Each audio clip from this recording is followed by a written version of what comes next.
This is a steel. This is not a sharpener. This is not a sharpener. I know you want it to be a sharpener, but it's not. It doesn't sharpen your knife. It hones your knife. What is honing? I'm right-handed. So therefore, when I kind of cut, I inadvertently drag to the right. That means if I run my finger up this way, it feels rough and it feels smooth this way. So rough up this way and smooth this way. If you're left-handed, it's the opposite. All this does is straighten out that edge.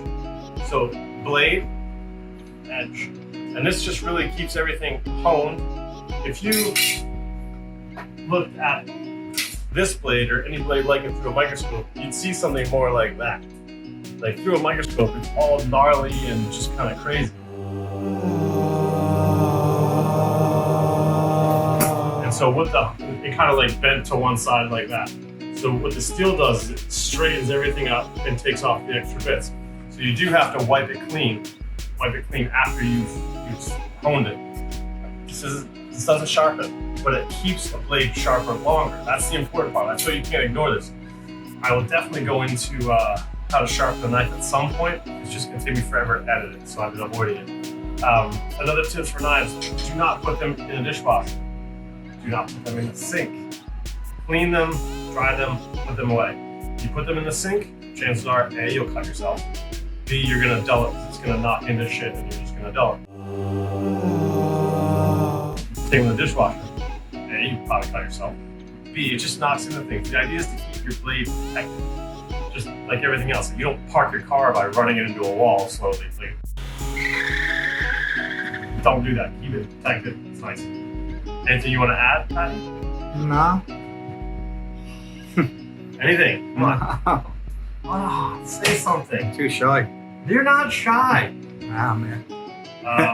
So, okay, we'll go through real quick. So obviously you want to start here and go, you just want to do the whole thing. Just the whole thing. And then, so you can either do it this way, either side this way, so away from you, or you can come down, which is why this little hill. But you always kind of want to do the whole thing. So let's make sure you do the whole blade. You don't have to do it fast. There's no point doing it fast. But and you probably just need to do it like 2 or 3 times each side. That's it. It does nothing after that. You can feel it. It does feel sharper. That's why people think it's a sharpening device, but it's not. You just straightened out your edge, made it nice and pointy again, and directly up rather than frayed and down to the side. I will go over sharpening, but it's going to take some time. Hope everyone's well. Carry on cooking. Let me know. Any more questions or things you want me to do, let me know, and I will try my best. But I don't want to do recipes. Love you, bye.